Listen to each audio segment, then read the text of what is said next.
नमस्कार दोस्तों, मैं हूं जानवी मेहरा आपके साथ और स्वागत है मेरे चैनल में।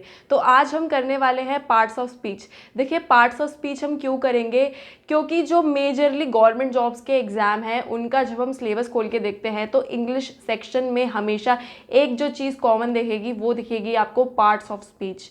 तो पार्ट्स ऑफ स्पीच जानना हमारे लिए बहुत इंपॉर्टेंट है। चलिए स्टार्ट करते हैं। देखिए, पार्ट्स ऑफ स्पीच का मतलब क्या होता है? इसका मतलब होता है कैटेगरी ऑफ वर्ड्स। हमें मालूम है इंग्लिश जो लैंग्वेज है वो कई सारे शब्दों से बनी है। जो लैंग्वेज है वो कई सारे शब्दों से, वर्ड्स से बनी है, और उन वर्ड्स की कैटेगरी को ही हम क्या कहते हैं? पार्ट्स ऑफ स्पीच कहते हैं।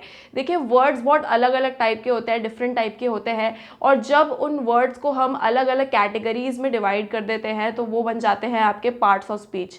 तो जानना बहुत ज़रूरी है पहले कि वर्ड होता क्या है।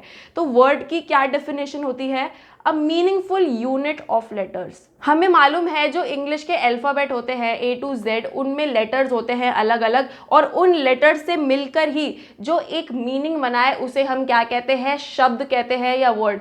एग्जाम्पल सम, SOME, इसका मतलब है कुछ, लेकिन इनके अगर अरेंजमेंट को हम अलग कर दे MSOE तो इसका कोई मीनिंग नहीं निकलेगा। ये हो गया आपका मीनिंगलेस और ये कोई वर्ड नहीं बनेगा। तो वर्ड के बाद हमें पता चलता है कि एक टर्म आती है आपकी फ्रेज। वर्ड हमें क्लियर हो गया कि एक मीनिंगफुल यूनिट ऑफ लेटर्स को हम कहते हैं वर्ड। फ्रेज क्या होता है? देखिए, जब कई सारे वर्ड्स को, कई सारे भी नहीं, एक्चुअली 2 या 3 वर्ड्स को जब हम क्लब कर देते हैं, उनको कलेक्ट कर देते हैं, उनका कलेक्शन कर देते हैं।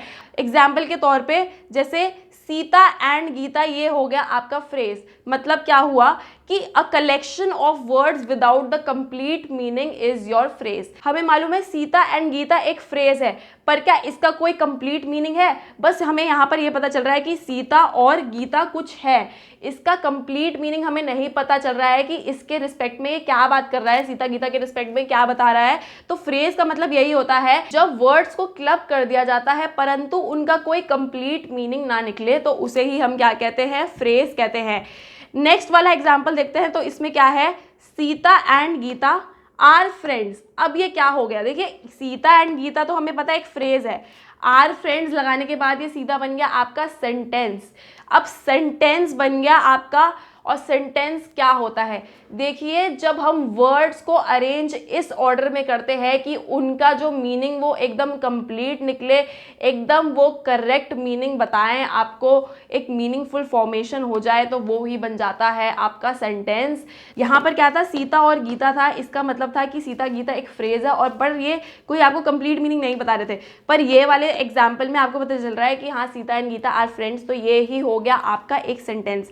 देखिए, पार्ट्स ऑफ स्पीच पढ़ने से पहले ये जानना बहुत ही इंपॉर्टेंट है कि वर्ड क्या होता है, फिर फ्रेज क्या होता है, सेंटेंस क्या होता है। आगे वाली यूनिट में मैं आपको बताऊंगी कि सेंटेंस का एनालिसिस कैसे करते हैं, और फिर मैं आपको बताऊंगी कि types of parts of speech क्या होते हैं। मतलब parts of speech total in number कितने होते हैं। वैसे मैं बता देती हूँ कि 8 प्रकार के आपके पार्ट्स ऑफ स्पीच होते हैं। तो वो हम आगे आने वाली वीडियो में कवर करेंगे। तब तक के लिए bye bye, take care, see you all and love you all.